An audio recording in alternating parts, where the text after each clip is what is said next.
যেই নবীর উম্মত হওয়ার জন্য ঈসা নবী আল্লাহর দরবারে কান্না করেছে, দয়ার আল্লাহ আমাকে যদি আপনি শেষ নবীর উম্মত বানাইতেন নিজেকে বড় ধন্য মনে করতাম। আর আপনি আমি সেই নবীর উম্মত, নবীর আদর্শ মানি না। ছোট্ট ছোট্ট বাচ্চারা পর্যন্ত আমার নবীর সাথে যুদ্ধে যাওয়ার জন্য কান্ত। আপনার আমার ইমানের দিকে তাকাইলে বড় লজ্জা হয়। আমার নবী যুদ্ধের ময়দানে যাবে, সহিহ বুখারীতে বলা হয় নবী সেনাপতি নিজে একজন একজন করে সাহাবায়ে কেরাম সিলেক্ট করতেছে, কারা কারা এই যুদ্ধের সৈনিক হবে। নবীজি একজন একজন করে দেখতে দেখতে হঠাৎ দেখে 12 বছরের ছোট্ট একটা বাচ্চা লাইনে দাঁড়ায় রয়েছে। আমার নবী প্রশ্ন করে, ও রাফি তুমি কেন লাইনে দাঁড়াইছো? রাফি ইবনে খাদিজ রাদিয়াল্লাহু তাআলা আনহু চোখের পানি ছেড়ে কান্দে, ও দয়ার নবী আমি আপনার সাথে যুদ্ধে যেতে চাই, আমাকে ফালায়া যাবেন না।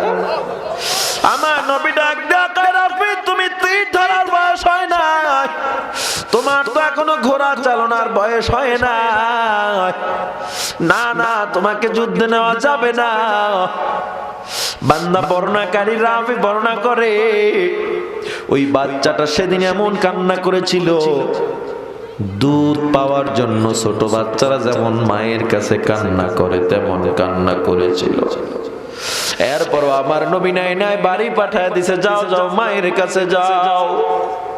এই যুদ্ধে সংগঠিত হওয়ার পর কিছুদিন পর আবার উহুদের ময়দানে ডঙ্কা বেজে উঠল। আমার নবী একজন একজন করে সাহাবায়ে কেরাম সিলেক্ট শুরু করে দেয়। ওই ছোট রাফি ইবনে খাদিজ আজও লাইনের বাইরে যায় না, মায়ের থেকে বিদায় নিয়ে যায়। ও মা গো আমি নবীর সাথে যুদ্ধে যাব, দোয়া কইরো নবী যেন আমারে যুদ্ধে নিয়ে যায়। জোরে কান আল্লাহু আকবার। রাফি ইবনে খাদিজ রাদিয়াল্লাহু তাআলা আনহু সাহাবায়ে কেরামের দাঁড়ে দাঁড়ে গিয়া প্রথমে অনুনয় বিনয় করে, ভাই আমি ছোট মানুষ, আমায় নবী নিতে চায় না, আপনারা নবীকে বলেন নবী যেন আমাকে ফালায়া যুদ্ধে না যায়। সাহাবায়ে কেরাম বলে আমাদের সাহস নাই, নবী যদি মনে করে তোমাকে নেওয়া দরকার আমার নবী তোমাকে নিয়ে যাবে, চিন্তা করবা না।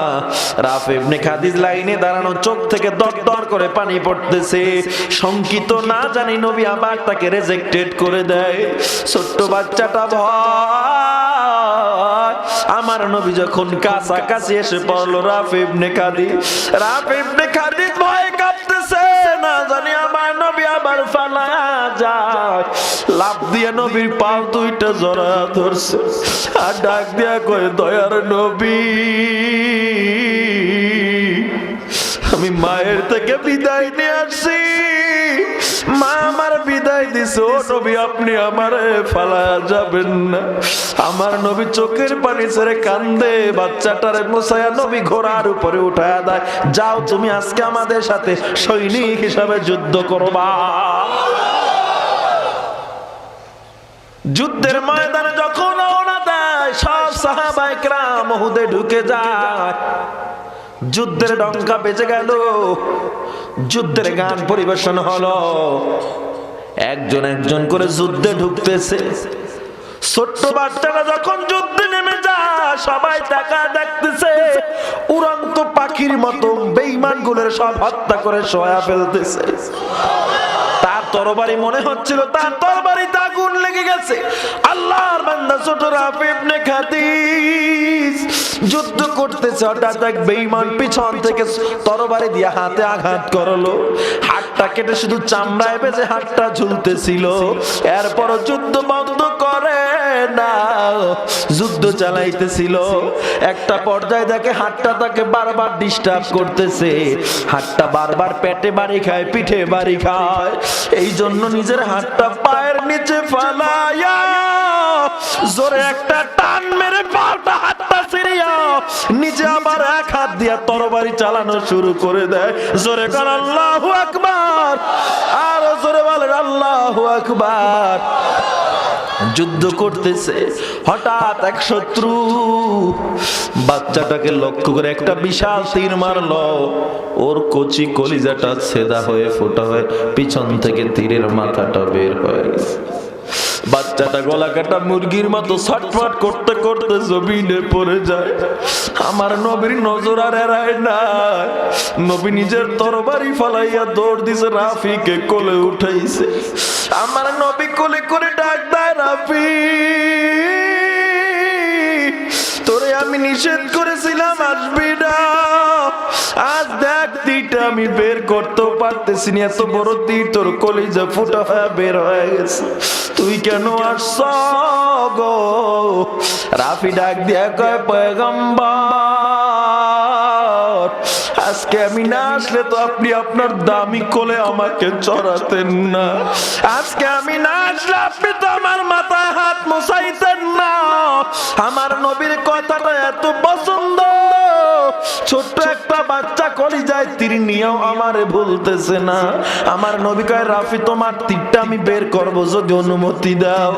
জি নবী আপনি তীরটা উঠান। আমার নবী কয়, তীরটা উঠাবো, তবে তীরের ফলাটা আমি ভিতরে রাখতে চাই, কারণ আমি কিয়ামতে কোনো শহীদের ব্যাপারে সাক্ষী দিব না, তবে আমি তোমাকে কাঁধে করে আল্লাহর দরবারে দাঁড়া যাব আর ডাক দিয়া বলবো, আল্লাহ এই দুনিয়ায় যদি কোন শহীদ হয়ে থাকে সব শহীদের আগে এই শহীদকে জান্নাত দিয়া দাও। জোরে বলেন আল্লাহু আকবার। কেমন ইমানদার হইলাম, কেমন ইমানদার হইলাম। ছোট ছোট বাচ্চারাও নবীর দরবার ইমানের প্রতিযোগিতায় তারা সব সময় ফার্স্ট হয়েছে। আপনি আমি মুসলমানের সন্তান হইলাম, ওই বাচ্চার ইমানের কাছে আপনার আমার ইমানদারের কাছেও না। আমার নবীজি হঠাৎ যুদ্ধ করতেছে, হঠাৎ এক বেঈমান একটা তীর মারল। তীরটা এসে সরাসরি নবীর কপালে আঘাত করলো। তীরটা নবীর হেলমেট ভেঙে উপরে ভাগ নবীর কপালের ভিতরে ঢুকে গেল। আমার নবী কাঁপতে কাঁপতে কাঁপতে কাঁপতে একটা গর্তে পড়ে যায়। নবীর দুইটা দাঁত ভেঙে যায়। বেলাল মসজিদের মিনারায় দাঁড়ায় আযান দেয়। হঠাৎ শুনছে আখিরি জামানার নবী নাকি দুনিয়ার জমিনে নাই। বেলাল মসজিদের মিনারা থেকে লাফ মেরে দৌড়ায় আর কয়, নবী থাকবে না, বেলালও দুনিয়ায় থাকবে না। কি ঈমান! আমার নবী যখন গর্তের মধ্যে পড়ে আছে, ওসমান, আলী, আবু বকর, ওমর সবাই নবীরে জড়ায়া ধরছে। আমার নবী কয়, যাও সাহাবায়ে কেরামকে রক্ষা করো, আমার কাছে দাঁড়াতে হবে না। ওসমান, আলী, আবু বকর কেউ যেতে চায় না। না না পয়গম্বর, আপনাকে একা ফালাই আমরা যেতে পারি না। আমার নবী ডাক দিয়া কয়, ওমর আমি আল্লাহর কসম দিয়া বলি তোমরা চলে যাও, এখানে থাকা লাগবে না। সাহাবায়ে কেরাম মার খায়, তাড়াতাড়ি তাদেরকে হেফাজত করো। ওমর, ওসমান, আলী, আবু বকর কসম শুনে বাধ্য হয়ে সেখান থেকে চলে যাওয়া শুরু করছে। মাথাটারে ঘুরে ঘুরে ডাক দেয়, পয়গম্বর আপনি কিন্তু জানেন আপনার কি চলে আমরা একজনও বাঁচতে পারবো না। ও নবী আপনি কসম দিয়া পাঠায় দিয়েছেন, আপনার কিছু হলে আমরা কিন্তু বাঁচবো না। এটা বলে যখন সবাই আস্তে আস্তে দূরে চলে যায়, বেঈমানরা আমার নবীর গায়ে বর্ষার মতো তীর মারা শুরু করছে। ও নবীর উম্মতেরা দল, তলহা রাদিয়াল্লাহু তাআলা আনহু লাফ মেরে আমার নবীর জড়ায়া ধরছে। কেমন সেই তলহা জানো, যেদিক থেকে তীর আসে সেদিকেই বুকটারে ঘুরায়া দেয়। আল্লাহু আকবার বলেন, আল্লাহু আকবার। তলহা রাদিয়াল্লাহু তাআলা আনহু যেদিক থেকে তীর আসে সেদিকেই বুকটারে ঘুরায়া দেয়। একটা একটা করে, একটা না দুইটা না, তলহার শরীরে সেদিন 70টা তীর ঢুকেছিল। আমার নবী মদিনার জিন্দেগিতে বিভিন্ন সময় হাউমাউ করে কাঁদতেন। সাহাবায়ে কেরাম প্রশ্ন করে, ও নবী আপনি কেন হাউমাউ করে কাঁদেন? সাহাবায়ে কেরামের প্রশ্ন আমার নবী ডাক দিয়ে কয়, আমার বারবার তলহার কথা মনে পড়ে যায়। সেই উহুদের ময়দানে তলহা আমাকে রক্ষা করতে গিয়া নিজের বুকে 70টা তীর নিয়েছিল। শুধু তাই নয় আমাকে কাঁধে করে ওই অবস্থায় পাহাড়ের চূড়ায় চলে গিয়েছিল। আল্লাহু আকবার বলেন, আল্লাহু আকবার। কতটুকু ইমানদার হইলাম। বান্দা উহুদের ময়দানে এক মহিলা দৌড়াইতেছে পাগলির বেশ, ডাক দিয়া কয়, পয়গম্বর খবরদার, সব বিনা সাহাবীকে আপনি শহীদকে বিনা গোসলে কবর দিবেন, তবে একজনকে দিবেন না। আমার নবী কয়, মাগো তুমি কে? ওই মহিলা হাতটা বের করে কয়, নবী তাকা দেখেন, আমার হাতের মেহেদি এখনো শুকায় না।